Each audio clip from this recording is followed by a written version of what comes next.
रवींद्रजीवर बडोदी. मी एक नंबरलाच बसलो होतो. तुम्ही 1 नंबरला बसले होते बरोबर सहयोगाच्या कार्यक्रमासाठी. तर काय जाणवलं काय तुम्हाला शेवटी? मला असं जाणवलं हं. का त्या ज्या सरांनी सांगितलं होते एकदम सत्य घटना हां तुम्हाला मी सांगतो का त्यांनी सांगितलं तुम्हाला असं असं होईल आणि तसं तसं सेम टू सेम झालेलं, याच्यात काही बदलच नाही. काय नक्की म्हणजे जाणवलं तुम्हाला काय? मी सांगू का? कुठं जाणवलं आणि ते काय बोलले ना जाणवलं? दोघं हातांमधून हं. पूर्ण ते बोलले ते त्यांनी सांगितलं होतं ना पूर्ण गार गार असं एकदम म्हणजे एकदम मनापासून सांगतो बरं का मी. हां, असं का बुवा असं कनिष्ठ बुवा तुम्हाला असं खोटं सांगायचं होतं याच्यातलं काही बदल नाही. पूर्ण तसं तसं एकदम पूर्ण एकदम असं जाणवलं का पूर्ण त्याच्यातून एकदम गार गार हवा निघते बाहेर. अच्छा. आपण डोक्यावर हात ठेवल्यानंतर असं वाटत होतं का आपल्याला आपला हात असं वरती चिटकतो खाली वरतो फिरवल्यानंतर हां. पूर्ण असं वाटलं मला तिथं.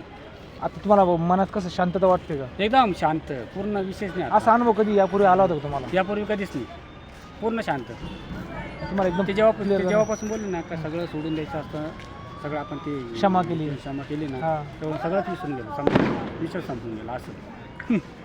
एकदम तुम्हाला असं क्लिअर झालं. जाणीव हो. झाली. म्हणजे मला दुपारपासून मी तर एवढं टेन्शनमध्ये होतो ना, हं. पण आता इथं आल्यानंतर मला असं वाटायला लागलं का रिलॅक्स, एकदम रिलॅक्स झालो, एकदम शांतता. एकदम शांत. कारण काय झालं माहिती आहे का, आपली कुंडली शक्ती जागृत झाली हं. आणि त्याची तुम्हाला एकदम क्लिअर जाणीव ते झाली. ते बोलले ना, हां. ते जेव्हा त्यांनी सांगितलं ना हं. का हातातून असं आपले या हातातून निघतं ना हां. ते सेम टू सेम पूर्ण तसंच निघायचं ते डायरेक्ट अच्छा. म्हणजे आपण पहिले जर असा हात खाली ठेवला याच्यातून हां, हां. त्याच्यातून पूर्ण निघायचं बाहेर ते डायरेक्ट हां. असं एकदम गार गार गार गार ते पूर्ण निघायचं बाहेर अच्छा. डायरेक्ट.